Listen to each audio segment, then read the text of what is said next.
رحیم الحمدللہ رب العالمین والصلاة والسلام علی خاتم النبیین۔ ناظرین محترم السلام علیکم ورحمۃ اللہ وبرکاتہ۔ پروگرام سیرت النبی صلی اللہ علیہ وآلہ وسلم کے ساتھ آپ کا میزبان ڈاکٹر محمود غزنوی اور آپ کے بہت ہی معروف مذہبی اسکالر جناب شجاع الدین شیخ حاضر خدمت ہیں۔ سیرت النبی کے حوالے سے آپ اب تک جو ہے وہ 239 پروگرام دیکھ چکے ہیں۔ یہ 240واں پروگرام اللہ کے فضل و کرم سے آپ دیکھ رہے ہیں۔ اللہ نے یہ سعادت ہمیں عطا کی کیو ٹی وی کو خاص طور پر کہ ہم سیرت کے حوالے سے ایک بہت ہی تفصیلی پروگرام آپ کی خدمت میں پیش کر سکے، جسے ہم اپنے لیے بہت بڑا اعزاز سمجھتے ہیں۔ اس حوالے سے کہ نبی محترم صلی اللہ علیہ وسلم کی سیرت طیبہ کو ہم نے اسی طرح جس طرح سیرت نگاروں نے قبل از وقت کے حالات، جغرافیائی حالات، وہ سب چیزیں، لیکن ہم نے اس حوالے سے ذرا سی مختلف انداز سے پروگرام آپ کی خدمت میں پیش کیا کہ آپ کو محسوس ہی ہو کہ جیسے آپ خود ان حالات میں یا ان ادوار میں موجود ہیں اور رسول اللہ صلی اللہ علیہ وسلم جو ہے وہ ہمارے درمیان، ہم ان کی بارگاہ میں موجود ہیں اور ان ساری چیزوں کو ہم اخذ کرتے چلے جا رہے ہیں کہ آپ نے ہماری تربیت کس طرح فرمائی تھی۔ شجاع الدین شیخ صاحب کو یہ اعزاز حاصل رہا ہے کہ آپ نے بہت تفصیل سے جو ہے وہ سیرت النبی کے حوالے سے پروگرام آپ کی خدمت میں پیش کیے ہیں اور تمام تفصیلات جو ہیں حیات طیبہ کی وہ بہت قرآن و حدیث کے حوالے سے اور نبی کریم صلی اللہ علیہ وسلم کے افعال کے حوالے سے آپ کے سامنے آئی ہیں۔ آپ کو یاد ہوگا کہ بہت سے پروگرام ہم کم و بیش کوئی 15 کے قریب پروگرام جو ہیں ہم حجۃ الوداع پر کر چکے ہیں، چونکہ حجۃ الوداع جو ہے وہ اسلامی تاریخ کا سب سے اہم ترین ڈاکومنٹ ہے، اور پچھلا پروگرام جو ہوا تھا حجۃ الوداع کے اس پہلو پر ہوا تھا کہ آپ صلی اللہ علیہ وسلم نے جب ساری نصیحتیں و وصیتیں فرما دی تھی تو آخر میں ارشاد فرمایا تھا کہ تم میں سے جو لوگ یہاں موجود ہیں وہ ان تک میری بات پہنچا دیں جو یہاں موجود نہیں ہیں۔ اس پر بہت تفصیلی بات ہوئی تھی اور یہ بات طے ہوئی تھی کہ اس حوالے سے ذمہ داریاں جو ہیں امت پر منتقل ہو گئی ہیں۔ میں جناب شجاع الدین شیخ صاحب سے درخواست کروں گا کہ وہ ریکیپ کے لیے ہماری مدد فرمائیں۔ السلام علیکم۔ وعلیکم السلام ورحمۃ اللہ وبرکاتہ۔ حجۃ الوداع کا خطبہ اختتام پذیر ہوا ہے جی، اور آپ صلی اللہ علیہ وسلم نے نصیحت فرما دی کہ صاحب ان تک پہنچا دیں جو یہاں موجود نہیں ہیں۔ نحمدہ و نصلی علی رسولہ الکریم، اما بعد، بسم اللہ الرحمن الرحیم، اللہم صلی علی محمد وعلی آل محمد وبارک وسلم۔ خطبہ حجۃ الوداع پر گفتگو ایک درجے میں مکمل ہوئی، البتہ اس میں جو مبارک ارشادات رسول اللہ علیہ السلام کے ہمارے سامنے آئے ہیں اور جو آپ کی تعلیمات کی برکتیں ہیں اور حکمتیں ہیں وہ تو قیامت تک آشکار ہوتی چلی جائیں گی، کھلتی چلی جائیں گی۔ ہم نے اس خطبے میں اللہ کی حمد و ثنا کا ذکر بھی ہوتے ہوئے دیکھا، اس پر ہم نے بات کی کس طرح خطبہ شروع ہوا۔ ہم نے اسی خطبے میں عورتوں کے حقوق کے تعلق سے بھی گفتگو میں اس بات کو لانے کی کوشش کی۔ اسی خطبے میں سود کی ممانعت کا ذکر بھی آیا۔ اسی خطبے میں جو ہے وہ جاہلانہ اور زمانہ جاہلیت کی رسومات کے خاتمے کا تذکرہ بھی آیا۔ اسی خطبے میں ارکان اسلام، نماز، زکوٰۃ، روزہ، حج کا تذکرہ بھی آیا۔ اسی خطبے میں اجتماعیت سے جڑے رہنے کی تلقین بھی ہمارے سامنے آئی۔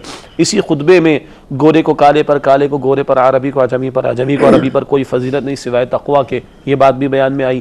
اسی میں معاشی تعلیمات، سماجی تعلیمات، معاشرتی تعلیمات، سیاسی نوعیت کی تعلیمات، ان کا بھی تذکرہ ہمارے سامنے آیا۔ اور آخر میں اللہ کے پیغمبر علیہ السلام نے صحابہ کرام کو بھی گواہ بنایا کہ میں نے اللہ کا پیغام پہنچا دیا، اللہ کو بھی وہ گواہ بنایا کہ اللہ تو گواہ رہے، میں نے ان تک پیغام کو پہنچا دیا۔ اور پھر ختم نبوت کا ذکر بھی اس خطبے میں آیا، اور آخر میں آپ صلی اللہ علیہ وسلم نے یہ ذمہ داری امت کے حوالے کر دی کہ جو تم میں سے یہاں پر موجود ہیں اس پیغام کو ان لوگوں تک پہنچا دیں جو یہاں پر موجود نہیں ہیں۔ اور ساتھ ہی یہ ذکر بھی آیا اسی خطبے کے آخر میں آپ نے یہ بھی فرمایا کہ پہنچایا کرو، بعض اوقات جس کو پہنچایا جا رہا ہوتا ہے وہ پہنچانے والے سے زیادہ فقیہ ہوتا ہے، وہ پہنچانے والے سے زیادہ سمجھ رکھنے والا ہوتا ہے، اور ہو سکتا ہے وہ تم سے زیادہ بہتر سمجھ لے اور عمل درآمد بھی اس پر تم سے زیادہ کر لے۔ تو پہنچانے کا حکم، دین کی دعوت کا حکم، دین کے پیغام کو پہنچانا، یہ اب ختم نبوت کے بعد امت مسلمہ کی ذمہ داری ہے۔ یہ ہے گفتگو جو تفصیل سے آخری نشست میں ہمارے سامنے آئی تھی۔ ناظرین محترم، یہ خطبہ جاری و ساری ہے۔ نبی کریم صلی اللہ علیہ وسلم کے سامنے کم و بیش 1,24,000 صحابہ کرام موجود ہیں۔ آپ ایک بلند مقام پر کھڑے ہوئے ہیں اور خطبہ جاری ہے۔ ربیعہ بن امیہ بن خلف جو ہیں وہ آپ کے مکبر بنے ہوئے، یعنی جو بات آپ کہتے ہیں وہ حضرت ربیعہ جو ہیں وہ دہراتے ہیں تاکہ دور تک وہ آواز پہنچ جائے۔ ویسے تو نبی محترم صلی اللہ علیہ وسلم کی آواز سب تک پہنچ رہی تھی، یہ معجزہ نبی کریم کی آواز مبارک کا تھا، لیکن مکبر کے طور پر جو ہے آپ کے ایک صحابی جو ہیں مکبر بنے ہوئے تھے۔ یہ خطبہ جب جاری ہوا اور یہ آخری مرحلہ آیا جب آپ نے فرمایا کہ بھائی میں نے سب کچھ کر دیا، اب ان لوگوں تک پہنچا دینا جو یہاں نہیں ہیں، ان الفاظ سے ہی آپ کو اندازہ ہوگا کہ یہ الوداعی الفاظ ہیں، اور یہ اس بات کی دلالت کرتے ہیں کہ آج رسول اللہ صلی اللہ علیہ وسلم کا کام جو ہے وہ مکمل ہو گیا۔ ابھی یہ سلسلہ جاری تھا، ایک طرف قرب میں حضرت عمر رضی اللہ تعالیٰ عنہ، ابو بکر صدیق رضی اللہ تعالیٰ عنہ، چاروں صحابہ کرام موجود ہیں کہ اس دوران جو ہے وحی الہی نازل ہوتی ہے اور حضرت جبریل جو ہیں وہ اس حوالے سے خصوصی آیات لے کر حاضر ہوتے ہیں۔ جی مشہور آیت ہے سورۃ المائدہ کی آیت نمبر 3 میں ذکر آتا ہے کہ الیوم اکملت لکم دینکم، آج کے دن میں نے تمہارے لیے تمہارے دین کو مکمل فرما دیا۔ یہ ہے تکمیل دین کا اعلان جو ہو رہا ہے رسالت مآب صلی اللہ علیہ وآلہ وسلم پر۔ اب اس پر میں سمجھتا ہوں کہ تفصیلاً گفتگو کی ضرورت ہے کہ دین ہے کیا، یہ دین کیا ہے، اور پھر دوسرے یہ کہ کیا انسانی زندگی کے لیے دین و مذہب ضروری ہے، اور اتنا ہی ضروری ہے کہ اللہ تبارک تعالیٰ نے حضرت آدم علیہ السلام سے لے کے رسول اللہ صلی اللہ علیہ وسلم تک اس دین کو بتدریج بھیجا اور یہ تکمیل تک پہنچا ہے۔ جی تو اب اگر مکمل ہو رہا ہے تو پہلے کیا تھا، اس کو سمجھنا ضروری ہے۔ پھر دین کے معنی کیا ہیں؟ آج ایک بڑا مسکنسیپشن ہے، بہت بڑی غلط فہمی لوگوں کے درمیان یہ ہے کہ اسلام کو لوگوں نے ریلیجن سارٹ آف شیئر سمجھ لیا ہے، جس کا عام طور پر ہم ترجمہ مذہب کر دیا کرتے ہیں اردو میں۔ ریلیجن پر سے یا بائی ڈیفالٹ وہ انسان کی پرسنل لائف سے متعلق ہے، انفرادی زندگی سے ہی وہ گفتگو کرتا ہے، جبکہ دین جو اللہ نے کلام میں مبین میں لفظ استعمال کیا، اسلام کے لیے لفظ دین ہی استعمال ہوتا ہے، وہ ایک مکمل ضابطۂ حیات ہے جو زندگی کے انفرادی گوشوں کے لیے بھی رہنمائی عطا کرتا ہے اور زندگی کے اجتماعی گوشوں کے لیے بھی رہنمائی عطا کرتا ہے۔ یہ آل انکلوسو پیکج ہے جو اللہ سبحانہ وتعالی نے عطا فرمایا۔ البتہ ہم تھوڑا اور آگے اس کو لے کر جائیں گے۔ دین شروع سے ایک ہی ہے، وہ ہے اسلام۔ آدم علیہ السلام سے لے کر رسالت مآب صلی اللہ علیہ وآلہ وسلم تک دین اسلام ہی تھا۔ تمام انبیاء اور رسول جن کی تعداد کم و بیش 1.25 لاکھ کے لگ بھگ پہنچتی ہے، انہوں نے اسلام ہی کی دعوت دی۔ چنانچہ قرآن کہتا ہے سورہ آل عمران کی آیت نمبر 19 میں ان الدین عند اللہ الاسلام، بے شک دین تو اللہ کے نزدیک فقط اسلام ہے۔ تو ڈے ون سے پہلے دن سے جو تعلیم چلی آ رہی ہے الہامی، اس کے لیے دین کا لفظ استعمال ہوا ہے۔ البتہ انسانیت مختلف ادوار سے گزری ہے۔ مثلا جب انسانیت کا سفر شروع ہوا تو لوگ غاروں میں رہتے تھے اور جناب درختوں کے پتے استعمال کر لیے جاتے تھے کپڑا یعنی لباس تیار کرنے کے لیے، پھل کھا لیا گیا اور پانی پی لیا گیا اور اپنی بھوک کو مٹا لیا گیا۔ سادہ زندگی تھی، مسائل بھی زیادہ نہیں تھے، سادہ ہدایت اللہ تعالیٰ عطا فرما دیا کرتے تھے۔ پھر انسان کا تھوڑا سا ایک ایوولوشن ہوا، وہ ڈارون کی تھیوری کی میں بات نہیں کر رہا، ایوولوشن اپنے لغوی معنی میں، ارتقاء کے معنی میں، کہ انسان غاروں سے نکل کر وہ میدانوں میں آ کر اور کہیں سمندر کے کنارے کہیں دریا کے کنارے آباد ہوا اور چھوٹے چھوٹے قبائل وجود میں آنا شروع ہو گئے۔ تو جب یہ قبائلی زندگی آتی ہے، آپ کے ہمارے علم میں ہے موسیٰ علیہ السلام کا دور ہے اور 12 قبیلوں کا تذکرہ ہمیں ملتا ہے، اس کی تاریخ اپنی جگہ پر بنی اسرائیل کی، تو پھر اس سطح کی زندگی کے لیے رہنمائی آ رہی ہے۔ تو انسان سادہ طرز زندگی سے خاصی پیچیدہ طرز زندگی کی طرف گیا ہے اور سمپل سے وہ کمپلیکس کی طرف گیا ہے۔ چنانچہ جب حالات سمپل تھے تو تعلیمات بھی سادہ عطا کی گئی، مراد یہ کہ سادہ معاملات کے لیے سادہ تعلیمات عطا کی گئی۔ اس کو ایک اور انداز سے سمجھے، پہلے بھی ہم نے بات کی تھی کہ پہلی دوسری جماعت کے بچے کو 5ویں جماعت کی کتاب نہیں پڑھائی جاتی اور 5ویں جماعت کے اسٹوڈنٹ کو 10ویں جماعت کی کتاب نہیں پڑھائی جاتی۔ جیسے ایک بچے کا یہ ارتقاء ہوتا ہے، ایوولوشن، اسی طرح بائی لارج انسانیت کا بھی ایک ایوولوشن ہوا، ایک ارتقاء ہوا، اور جیسے جیسے انسانیت اپنی زندگی کے معاملات کی پیچیدگی کی طرف بڑھتی چلی گئی تو اللہ کی طرف سے تعلیمات اور آتی چلی گئی۔ موسیٰ علیہ السلام کا دور تھا، قبائلی زندگی تھی، اس تعلق سے رہنمائی عطا کر دی گئی۔ رسول اللہ علیہ السلام کا دور مبارک آیا تو پرشین امپائر بھی موجود ہے، رومن امپائر بھی موجود ہے، سلطنت روما بھی موجود ہے، سلطنت ایران بھی موجود ہے۔ اس سطح پر انسان پہنچ چکا تھا، تو یہ وہ موقع ہے کہ جب اللہ نے آل انکلوسیو تعلیمات عطا فرما دی اور دین کو مکمل کرنے کا اعلان فرما دیا نبی کریم صلی اللہ علیہ وسلم پر۔ الیوم اکملت لکم دینکم، آج کے دن میں نے تم پر تمہارے لیے دین کو مکمل فرما دیا۔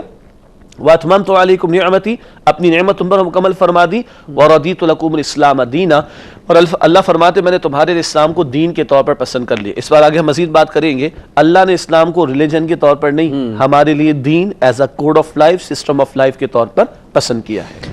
ناظرین تم اس آیت مبارکہ میں ہر لفظ، ویسے تو قرآن کی ہر آیت کا ہر لفظ جو ہے بہت اہم ہے اور بہت بامانی اور بڑی حکمت والا اور بڑی گہرائی اور گہرائی والا ہے، لیکن یہ جو قرآن آیت ہے الیوم اکملت لکم دینکم، کہ آج کے دن ہم نے تمہارا دین مکمل کر دیا، اس کا مطلب ہے کہ اب نبوت کا سلسلہ ختم ہو گیا۔ جی، نبوت کا سلسلہ مکمل ہو گیا، ختم ہو گیا، لیکن کار رسالت باقی ہے۔ الہامی تعلیم آنے کا سلسلہ بند ہو گیا، لیکن تعلیمات کو آگے جاری رکھنا اور اس پر عمل کرنے کا سلسلہ قیامت تک جاری رہے گا۔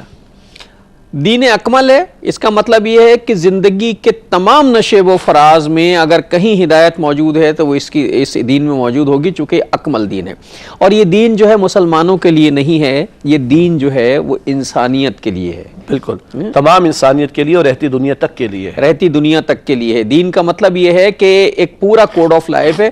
قرآن کا بنیادی موضوع اور سب سے اہم، تمام مخلوقات میں سب سے اہم ترین مخلوق جو ہے اللہ کی، وہ انسان ہے، اور تمام چیزوں میں سب سے زیادہ امپورٹنٹ اور جس کی طرف خصوصی توجہ اللہ تعالیٰ کی مخلوق کی وہ انسان ہے، اور قرآن کا موضوع بھی انسان ہے۔ اللہ تعالیٰ نے جہاں ہماری فزیکل، ہماری ظاہری ضروریات کا سامان کیا ہے، وہاں ہماری جسمانی ضرورت کے ساتھ ساتھ روحانی ضروریات کا بھی سامان کیا ہے۔ انسان کو عقل دی ہے، تمیز اختیاری دیا ہے، انسان کو اچھے برے کی تمیز، عقل اور ارادے کی نعمت عطا فرمانے کے بعد اس کی ہدایت کا سامان کیا ہے، اور یہ دین اس کی ہدایت کا سامان ہے۔ بے شک بے شک۔ اور ہمارے جسم کے لیے جس طرح سانس ضروری ہے، اسی طرح ہماری روح کے لیے اللہ کی ہدایت ضروری ہے۔ جسم کو برقرار رکھنے کے لیے سانس کا چلنا ضروری ہے، تو روح کا برقرار رہنا اور اس کو اللہ کے قریب کرنا اور اس کو جہنم کی آگ سے بچانا، اس کے لیے اللہ کے دین کی تعلیم کا ہونا اور اس پر عمل کرنا بھی اتنا ہی ضروری ہے۔ اور اس کا دوسرا لفظ جو ہے الیوم اکملت لکم دینکم واتممت علیکم نعمتی، یعنی اللہ تعالیٰ نے اپنی نعمتیں تمام کر دیں۔ جی، معلوم ہوا کہ اللہ نے دین زحمت کے طور پر نہیں دیا، نعمت کے طور پر دیا۔ یہ جملہ تھوڑا تقاضا کرتا ہے کہ اس کی وضاحت۔ ہاں، میں اسی لیے چاہتا ہوں کہ اللہ کی بے شمار نعمتیں ہیں، لیکن اللہ کا سب سے اہم ترین نعمت جو ہے اللہ کی، وہ دین ہے کہ اللہ تعالیٰ نے اپنی نعمت کا تمام کر دیا ہے۔ جی، یعنی ایک وقفہ لے لیں تھوڑا، بالکل، چونکہ میں چاہتا ہوں اس پر بات ہونی چاہیے۔ انشاءاللہ۔ ناظرین ایک چھوٹا سا وقفہ لیتے ہیں، پھر اس کے بعد آ کر بات کرتے ہیں۔ السلام علیکم ورحمۃ اللہ وبرکاتہ، ویلکم بیک ناظرین۔ وقفے کے بعد پروگرام سیرت النبی صلی اللہ علیہ وآلہ وسلم میں آپ کا خیر مقدم ہے۔ اللہ تعالیٰ کا یہ ارشاد کہ ہم نے اپنی نعمتوں کا اتمام کر دیا، اور آخری امت، آخری نبی، آخری امت پر ان نعمتوں کا اتمام ہونے کا مطلب ہے کہ انسانیت کو یہاں تک پہنچا کر اس کی عقل کو بالکل منتہا پر پہنچایا، اور جتنی نعمتیں اللہ تعالیٰ نے عطا کی ہیں ان میں سب سے اہم ترین نعمت جو ہے وہ دین اسلام ہے۔ اور یہ نعمت صرف مسلمانوں کے لیے نہیں ہے، یہ دین انسانیت کا دین ہے۔ اور انسان بنیادی طور پر، وہ ایک حدیث مبارکہ مفہوم بخاری شریف کی کہ انسان تو پیدا ہی مسلمان ہوتا ہے، دین فطرت پہ پیدا ہوتا ہے مسلمان۔ ہر بچہ فطرت پر پیدا ہوتا ہے، پھر اس کے ماں باپ ہے جو اس کو یہودی یا نصرانی یا مجوسی یعنی مشرک بنا دیتے ہیں۔ تو فطرت میں اللہ کی تعریف، یہ اللہ کی معرفت موجود ہے، اور ہمارا دین دین فطرت ہے، اور اس نے جو تعلیمات عطا فرمائی وہ ہمارے لیے ہی ہیں، ہمارے بھلے کے لیے ہی ہیں۔ اسی لیے اللہ تعالیٰ فرما رہے وَأَتْمَمْتُ عَلَيْكُمْ نِعْمَتِي، میں نے اپنی نعمت تم پر مکمل فرما دی۔ میں عرض کرنا چاہ رہا تھا وقفے سے پہلے کہ دین زحمت نہیں ہے، دین نعمت ہے۔ کیا مطلب اس کا؟ کئی مرتبہ لوگ اللہ کے احکامات کے بارے میں تھوڑا سا محسوس کرتے ہیں تو بڑی پابندیاں ہیں، اس میں تو بڑی مشقت ہے، اور اس میں تو بڑا ہمیں وقت دینا پڑے گا، اور اس میں تو بڑا محنت کرنی پڑے گی، اس میں تو بڑی رکاوٹیں ہیں، اس کو تو بڑا بوجھ سمجھتے ہیں لوگ معاذ اللہ، یا ذرا بھاری محسوس کرتے ہیں۔ اللہ فرماتے کہ نہیں، دین میں نے تمہیں عطا فرمایا نعمت کے طور پر۔ دیکھیے بعض اوقات ہم جانتے ہیں کہ جب بچوں کے ایگزامز کے دن ہوتے ہیں تو ان کا ٹی وی بھی بند کیا جاتا ہے، ان کی کرکٹ کو بھی بند کیا جاتا ہے۔ ماں باپ کرتے ہیں کام، کیوں؟ ان کو پتہ ہے کہ توجہ سے پڑھیں گے، اچھے مارکس دیں گے، کل کامیاب ہوں گے۔ اس وقت اگر بچے کی سطح پر سوچے تو اس کے ساتھ بڑی سختی ہو رہی، لیکن ماں باپ زیادہ بہتر جانتے ہیں کہ یہ اس بچے کے فائدے کی شے ہے۔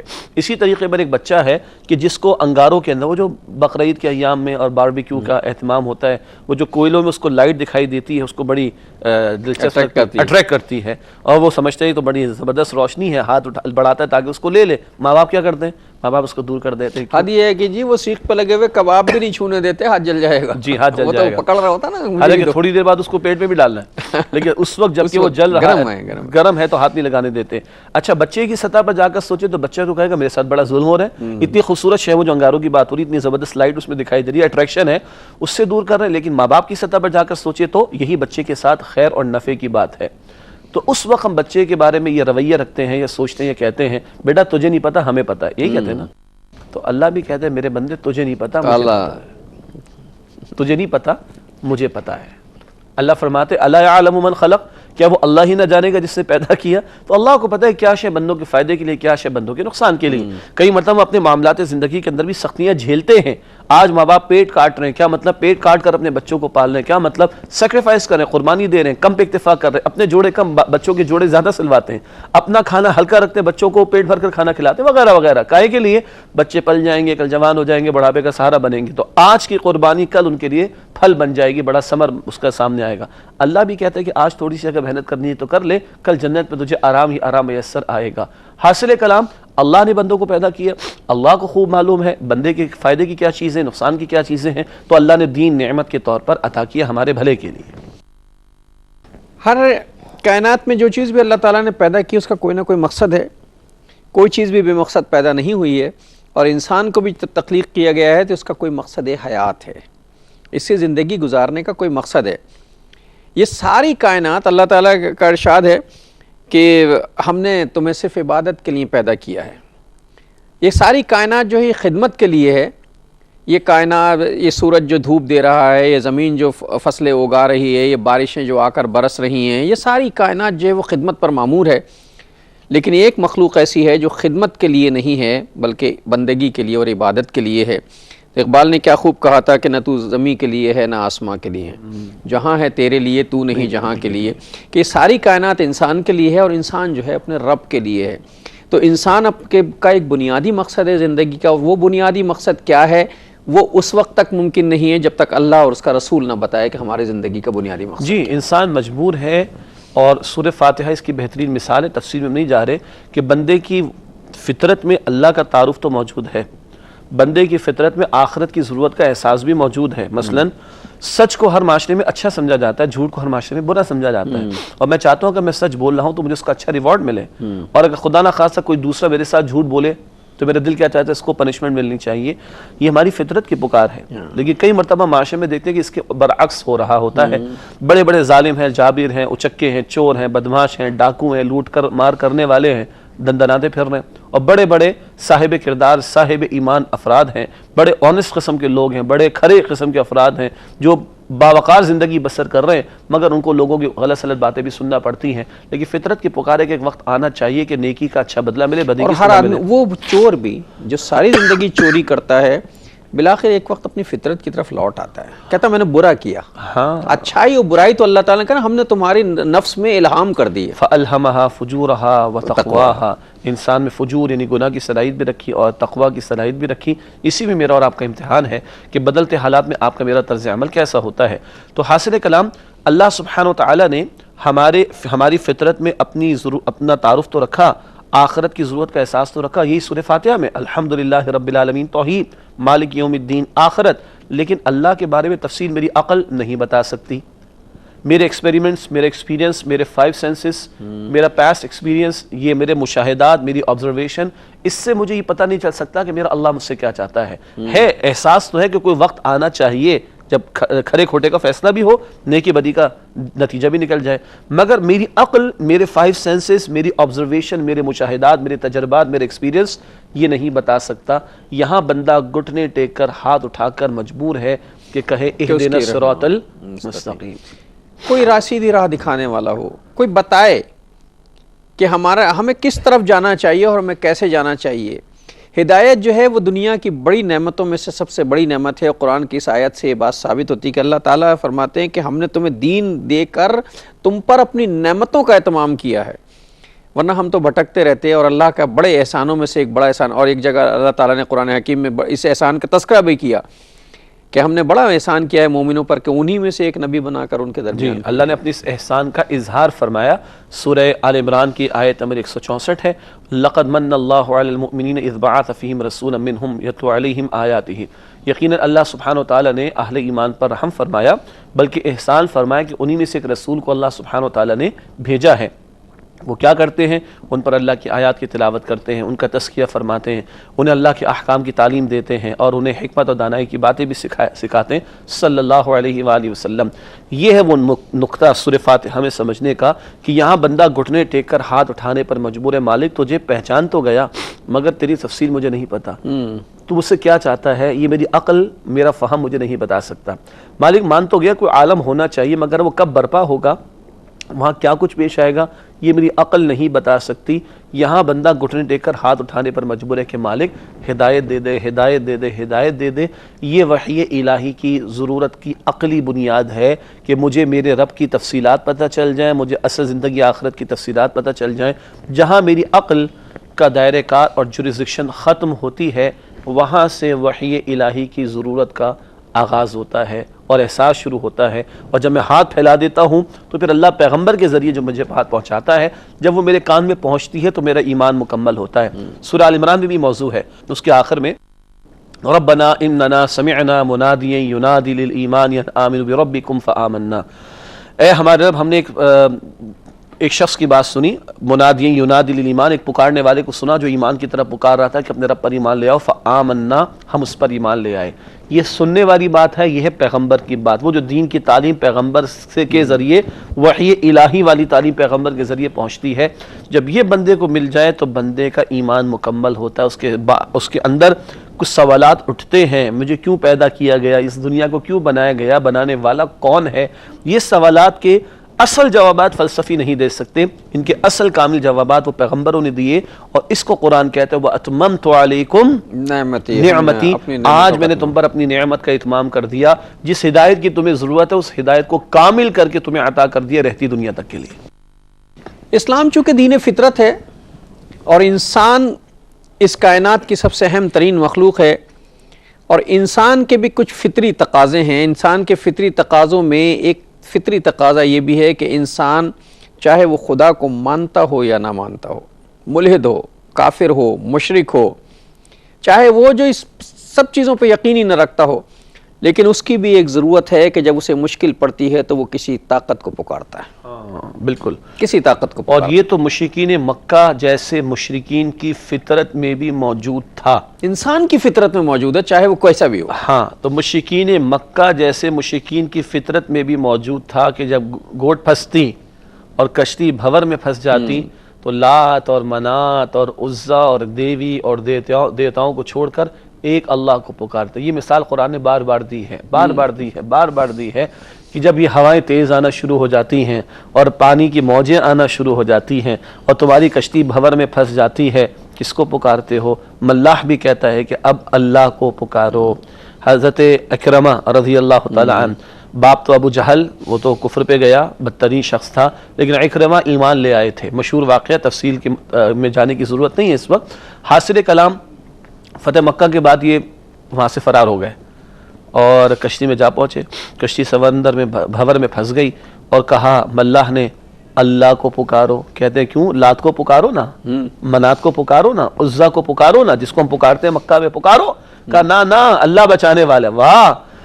کہنے لگے اچھا اگر سمندر میں اللہ بچاتا ہے تو خشکی میں بھی اللہ ہی بچائے گا. وہیں توبہ کی، اے اللہ تو بچا لے، تو خشکی پر جا کر بھی اللہ تیری ہی عبادت کروں گا، لات کی بھی نہیں، منات کی بھی نہیں، عزا کی بھی نہیں. فطرت پکار اٹھی، واپس آئے، اللہ نے بچا لیا. اس کے بعد صاحب ایمان بھی ہوئے. سبحان اللہ. انسان کی فطرت میں پیروی شامل ہے، انسان کی فطرت میں جھکنا شامل ہے. چونکہ اسے خاک سے پیدا کیا اور خاک ہمیشہ نیچے کی طرف آتی ہے، اس کی فطرت میں جھکنا شامل ہے. پیروی کرنا اس کی فطرت کا تقاضا ہے. کسی کے آگے اپنے آپ کو سپرد کر دینا اس کا فطری تقاضا ہے. جب کافر بھی جو مانتا ہی نہیں خدا کو، جب کسی مشکل میں آتا تو کہتا او مائی گاڈ، تو بے ساختہ انسان کی فطرت ہے وہ اپنی فطرت کی طرف لوٹتا ضرور ہے. ایک وقفہ لیتے ہیں پھر آ کر. السلام علیکم ورحمۃ اللہ وبرکاتہ. ویلکم بیک ناظرین. وقفے کے بعد پروگرام سیرت النبی صلی اللہ علیہ وسلم میں آپ کا خیر مقدم ہے. بات یہ ہو رہی تھی کہ اللہ تعالیٰ نے اپنی نعمتوں کا اتمام کیا اور دین کو سب سے بڑی نعمت قرار دیا کہ آج ہم نے ساری نعمتیں جو مکمل کی تمہارا دین مکمل کر دیا.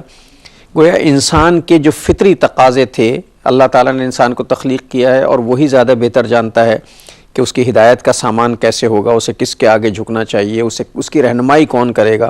لہذا اس نے رہنمائی کا سارا سامان مکمل کیا, ورنہ انسان بھٹک رہا ہوتا. اور اسی طرح چونکہ جھکنا تو فطرت ہے نا, کہیں نہ کہیں جھک رہا. مسئلہ یہ ہے کہ جب انسان کو اوریجنل شے نہیں ملتی تو وہ کسی آرٹیفیشل شے پر اپنے آپ کو مطمئن کر لیتا ہے. اللہ کا اگر تعارف نہیں ملتا تو مخلوق میں سے کسی شے کو خدا کا درجہ دے دیتا ہے. قرآن کہتا ہے سورہ حج کے آخر میں مشہور آیت ہے ما قدر اللہ حق قدرہ, انہوں نے اللہ کی قدر نہ پہچانی جیسا کہ اللہ کی قدر کو پہچاننے کا حق ہے. ایک چھوٹا سا بچہ ہے جب پیدا ہو جاتا ہے تو سمجھتے ہیں ماں ہی سب کچھ ہے, وہی کھلاتی ہے, وہی پلاتی ہے, وہی سلاتی ہے, وہی گندگی کو صاف کرتی ہے. تھوڑا بڑا ہوتا ہے تو پتہ چلتا ہے کہ نہیں ماں جو کچھ اپنے آپ کو مجھ پر لگا رہی ہے بجا ہے, لیکن میرا باپ بھی ہے جو کماتا ہے تو میری ماں کھاتی ہے تو مجھے بھی غذا دیتی ہے. جب تھوڑا اور بڑا ہوتا ہے پتہ چلتا ہے کہ نہیں میرے تو دادا دادی بھی ہیں یا نانا نانی بھی ہیں اور بھی پیار کرنے والے بہن بھائی بھی ہیں. اور آگے بڑھتا ہے تو پھر ٹیچرز بھی ہیں. پھر مارکیٹ میں نکلتا ہے اچھا ہاں یہ تو گھر ہستی کے کام چل رہے ہیں, گھر میں بیٹھ کے کھا رہا ہوں تو یہ گھر میں ایسے تھوڑی آ رہا ہے. باہر لوگوں نے دکانیں کھول رکھی ہیں, کسی نے فیکٹری بنا رکھی ہے, کوئی کھیت کے اندر جو تو کہتا ہے اچھا اتنے سارے لوگ ہیں.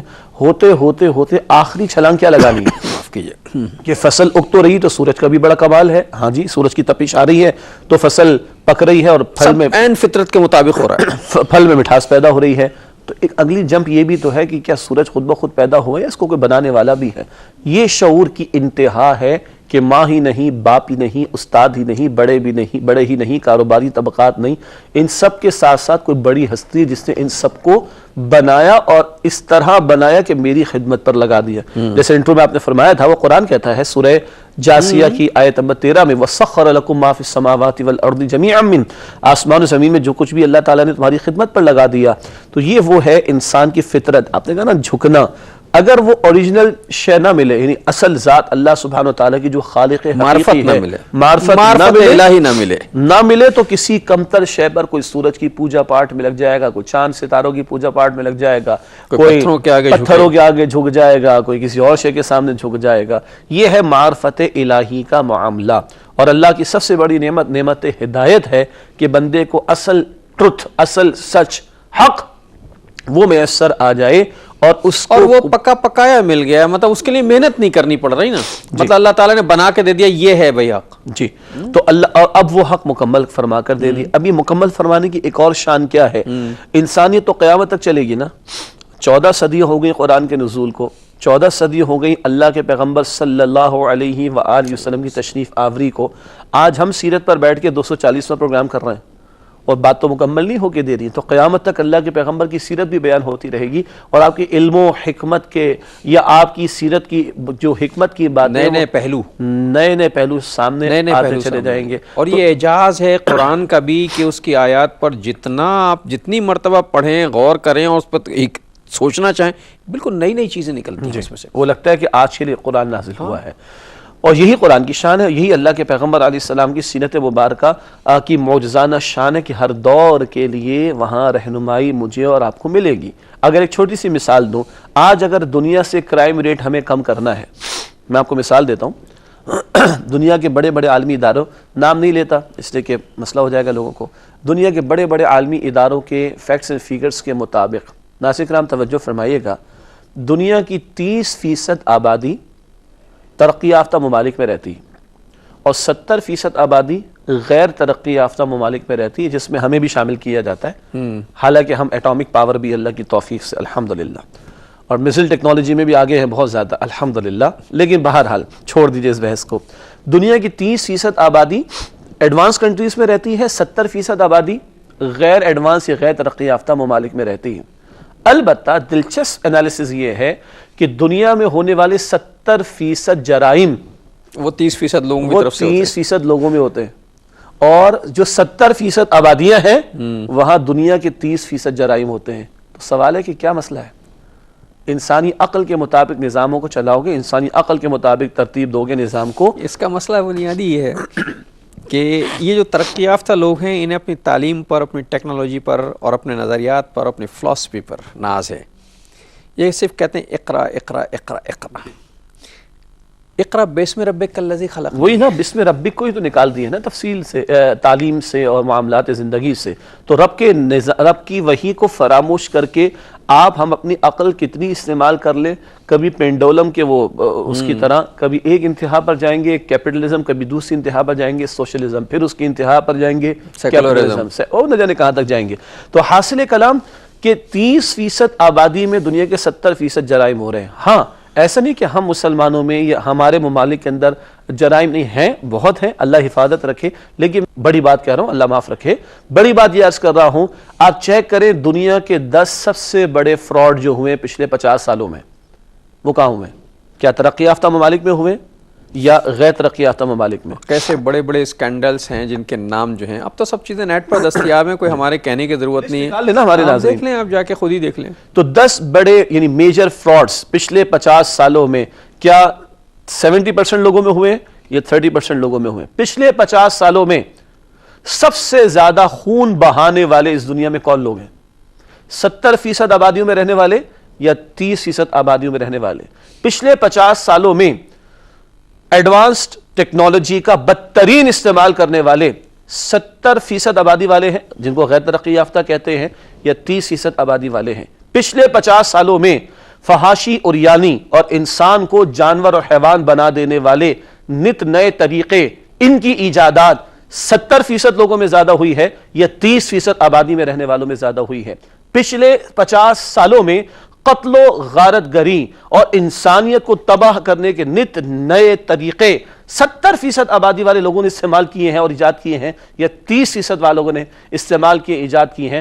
ہم خواہ ہمیں بلیم کیا جاتا ہے مسلمانوں کو، ہمیں برائیاں ہیں، غیر ترقی یافتہ سو کالڈ ان لوگوں کی تعلیم کے مطابق یا تعریف کے مطابق غیر ترقی یافتہ ممالک میں مسائل ہیں، میں نفی نہیں کرتا، لیکن میں نے 5 سوالات رکھے، چیک کر لیں، پتہ چل جائے گا یہ 30% کے ساتھ مسائل زیادہ ہیں یا 70% کے ساتھ۔ تو مسئلہ کیا؟ سو کالڈ انورٹڈ کاما ترقی یافتہ، so called inverted Cama advance countries, اور حال یہ کہ فراڈ تمہارے یہاں سب سے زیادہ قتل و غارت گری تم نے سب سے زیادہ کی، مہلک ترین ہتھیار تم نے سب سے زیادہ ایجاد کی ہے، انسانیت کا خون تم نے سب سے زیادہ بہایا ہے۔ آج بھی انسانیت کو ضرورت عقل کی نہیں ہے، وحی الہی کی ہے، اور وہ رب نے اپنے پیغمبر علیہ السلام کے ذریعے دین مکمل کر کے عطا کیا ہے۔ اور اسلام ایک دین فطرت ہے۔ دیکھیے دنیا میں کہیں بھی مثال کے طور پر ایک پیاس ہے، ایک اندر سے خواہش آتی ہے آدمی کہ مجھے پیاس لگی ہے، اس وقت اگر اسے پانی پلایا جائے یا باہر پانی دیکھتا ہے تو اندر کا تقاضا ہے کہ اس پانی مجھے مل جانا چاہیے، لیکن اگر اندر سے پیاس کا تقاضا نہ ہو اور باہر سے زبردستی پانی دیا جائے تو انسان پیتا ویتا نہیں ہے، اگر زبردستی پلا دو تو وہ الٹ دیتا ہے۔ غیر فطری سی بات ہے۔ انسان کے اندر جو ہے وہ بھلائی کی اور برائی کی چیزیں اللہ تعالیٰ نے رکھ دی ہیں، ایکیوپڈ کر کے بھیجا ہے، بالآخر وہ بھلائی کی طرف لوٹتا ہے، اس کی فطرت کا تقاضا۔ دنیا میں کہیں بھی کوئی آدمی دیکھیں، کوئی عورت جو ہے، ممتا جو ہے وہ فطرت میں شامل ہے، انسانی فطرت تقاضا ہے، اللہ کی طرف سے ودیت کی گئی ممتا۔ کوئی عورت اگر اپنے بچے کو بے دردی سے قتل کر دے تو مسلم، غیر مسلم، کافر، ملحد، سیکولر سب کہتے ہیں کتنا ظالمانہ رویہ ہے۔ فطرت انسانی میں جو باتیں ودیعت شدہ ہیں، بلٹ ان ہیں، وہ تو کامن ہے نا، تمام مثال بنیادی باتیں وہ سب میں کامن ہے، سب میں کامن ہے۔ کوئی جھوٹ بولنا ساری دنیا میں، کسی چاہے مذہب والا ہو، بد مذہب ہو، وہ کہتے ہیں جھوٹ بولنا برا ہے۔ شراب دنیا میں کوئی بھی فیور نہیں کرتا کہ شراب پینا کوئی اچھی عادت ہے، چونکہ انسان کی انہی ساری چیزوں کو جمع کر کے تو اللہ نے ایک دین فطرت بنا کے دیا ہے کہ بھئی تمہاری زندگیوں میں جو چیزیں اس کے تقاضے یہاں پورے ہوں گے سارے کے سارے۔ اور حجۃ الوداع کے موقع پر اللہ تعالیٰ نے اس نعمتوں کا اتمام کیا، اور پھر الیوم اکملت لکم دینکم واتممت علیکم نعمتی وردیت لکم الاسلام دینا، تمہارے لیے بہترین نظام کے طور پر دین اسلام کو پسند کیا۔ جی اللہ فرما رہے میں نے تمہارے لیے اسلام کو دین کے طور پر پسند کیا۔ آج ایک بڑا مخمسہ ہے اور بڑے مسکنسیپشن ہے یا کنفیوژن ہے جو پھیلایا جاتا ہے، اسلام کو بھی لوگوں نے سمجھا کہ ایک ریلیجن ہے۔ مذہب توجہ کیجئے گا، اسلام مذہب اور دین کے حوالے سے ایک چھوٹی سی ایک تفصیل جو ہے وہ ضروری ہے تاکہ فرق پتہ چلے کہ ہم مذہب اور دین میں کیا فرق رکھتے ہیں۔ اسلام is not just a religion, Islam is the deen۔ مراد اسلام صرف ایک ریلیجن جس کو ہم مذہب کہہ دیتے ہیں اردو میں عام طور پر نہیں ہے، بلکہ وہ دین ہے۔ ریلیجن بائی ڈیفالٹ کسی بھی انگلش کا لفظ ہے نا، انگریزی کی کسی عقائد کا مجموعہ، ہاں چند عقائد کا مجموعہ بس ختم، یا کچھ اعمال جو انفرادی زندگی سے متعلق ہو، عقائد ہیں، عبادات ہیں، رسومات ہیں، دیٹس اٹ، یعنی موڈس آف ورشپ ہیں، آرٹیکلس آف فیتھ ہیں، کچھ ریچولز ہیں۔ جبکہ زندگی صرف انفرادی نہیں، اجتماعی بھی ہے، ایک سوشل سیٹ اپ ہوتا ہے، سوشل سسٹم کی ضرورت ہوتی ہے، ایک اکانومی کے لیے اکنامک سسٹم کی ضرورت ہوتی ہے، ایک پولیٹیکل سیٹ اپ بھی ہوا کرتا ہے، پھر جوڈیشری بھی آتی ہے، پھر پارلیمنٹ بھی آتی ہے، سب کچھ آتا ہے۔ یہ جو زندگی کے اجتماعی گوشے ہیں، آج کا سیکولرزم کا نعرہ کیا ہے کہ بھائی ریلیجن کو تم رکھو اپنی مسجد کے اندر، ہندو ہو تو اپنے مندر کے اندر، اور اگر کرسچن ہو تو اپنی چرچ کے اندر، اور اگر جیو یعنی یہودی ہو تو اپنی سنیگاگ کے اندر، وغیرہ وغیرہ۔ اجتماعی معاملات کے زندگی میں معاملات میں تو ہم کہتے ہیں government of the people, for the people, by the people. عوام کی حکمرانی عوام کریں گے، عوام کے لیے کریں گے، عوام کو خدا بنا دیا معاذ اللہ۔ عوام مل کر کچھ لوگوں کو منتخب کریں اور منتخب ہونے والے کثرت رائے سے شراب کو حلال کر دیں معاذ اللہ، ہم جنس پرستی کو حلال کر دیں معاذ اللہ۔ یہ ہے آج کا بدترین فتنہ کہ جہاں اللہ کی حاکمیت اور بڑائی کو چند عبادات یا چند اعمال تک محدود کیا جا رہا ہے، جبکہ اسلام اللہ کہتے ہیں میں نے تمہیں مکمل کر کے دیا، اور اللہ فرماتے ہیں کہ میں نے اسلام کو تمہارے لیے دین کے طور پر پسند کیا۔ آج جو ہم پر یہ باتیں تھوپی جا رہی ہیں کہ بھائی نماز روزہ کر لیا، یہ تمہارا مذہب ہے، اپنی جگہ رکھو، ہاں اپنی جگہ رکھو، ہر بات میں مذہب کو لانے کی اور اسلام کو لانے کی ضرورت نہیں، اسلام تمہارے گھر میں بھی آئے گا، اسلام تمہاری مارکیٹ میں بھی آئے گا۔ یہ جملہ استعمال ہوتا ہے کہ یار ہر چیز میں مذہب لے آتے ہو، ہم مذہب ہی استعمال کرتے ہیں، دین استعمال نہیں کرتے۔ ہاں حالانکہ قرآن میں دین کا مفہوم، قرآن میں اسلام کے لیے لفظ دین استعمال ہوا ہے، تو بھائی اسلام تو ہر جگہ آئے گا۔ اگر تو میں اپنے آپ کو مسلمان کہتا ہوں تو میں کبھی نہیں کہہ سکتا کہ اللہ 24 گھنٹے میں سے 2 گھنٹے میرا معبود ہے، 22 گھنٹے نہیں، میں نہیں کہہ سکتا۔ کسی مسلمان سے بھی پوچھیں اللہ کے بارے میں، اللہ کتنے گھنٹے ہمارا معبود ہے؟ اللہ 24 گھنٹے ہمارا معبود۔ تو مجھے مسلم کتنے گھنٹے بننا ہے؟ 24 گھنٹے بننا ہے۔ تو اسلام تو ہر جگہ آئے گا، مسجد میں بھی آئے گا، گھر میں بھی آئے گا، شادی میں بھی آئے گا، میت کے موقع پر بھی آئے گا، مارکیٹ میں بھی آئے گا، اکانومی میں بھی آئے گا، بینکس میں بھی آئے گا، اسٹاک ایکسچینج میں بھی آئے گا، عدالت میں بھی آئے گا، پارلیمنٹ میں بھی آئے گا، تعلیم میں بھی آئے گا، ہر جگہ آئے گا۔ کیوں؟ اللہ کہتا ہے سورہ البقرہ آیت نمبر 208 میں ادخلوا فی السلم کافۃ، اسلام میں پورے کے پورے داخل ہو جاؤ۔ یہ ہے اسلام جو اللہ نے مکمل فرما کر دیا زندگی کے تمام گوشوں کے لیے۔ ہمارے درمیان ایک بحث جو چلی رہتی ہے قرآن، اب میں ایک چیز پر بات کرنا چاہتا ہوں، ظاہر ہے کہ شاید اس پروگرام میں نہ کر سکوں، وقت کم پڑ جائے گا، ہم آخری مرحلے میں ہیں، کہ دین و مذہب کے درمیان بنیادی فرق جو ہے، قرآن حکیم نے جو ہدایات دی اور رسول اللہ صلی اللہ علیہ وسلم کا جو خطبہ ہے جس پر ہم نے بہت تفصیل سے بحث کی، وہ پورا خطبہ جاری ہو جانے کے بعد قرآن حکیم کی یہ آخری آیتیں آنا، ان دونوں کا آپس میں ایک ربط ہے۔ اس ربط پہ آج بات نہیں ہو سکے گی، وقت بہت کم ہے۔ یہ ساری چیزیں جو ہیں بہت ہی سسٹمیٹک ہیں، اور اس پر ظاہر ایک مکمل پروگرام کی ضرورت ہے۔ آج کا پروگرام کا وقت جو ہے وہ ختم ہو رہا ہے، اور روایت کے مطابق جو ہے آپ کی خدمت میں ایک حدیث ہدیہ کرنی ہے۔ میں شجاع صاحب سے درخواست کروں گا آج کی حدیث ہدیہ کریں۔ اللہ کے پیغمبر صلی اللہ علیہ وآلہ وسلم نے ارشاد فرمایا ہے کہ ایمان کا مزہ اس نے چکھ لیا، ایک بات عرض کر رہا ہوں، جو اللہ کے رب ہونے اور رسول اللہ علیہ السلام کے نبی ہونے اور اسلام کے دین ہونے پر راضی ہو گیا، اس نے ایمان کا مزہ چکھ لیا۔ ناظرین، حدیث مبارکہ کے ساتھ ہی ہمارے آج کے پروگرام کا وقت ختم ہو رہا ہے۔ جناب شجاع الدین شیخ اپنے میزبان ڈاکٹر محمود غزنوی کو اگلے پروگرام تک کے لیے اجازت دیجیے۔ اللہ نگہبان، والسلام علیکم ورحمۃ اللہ وبرکاتہ۔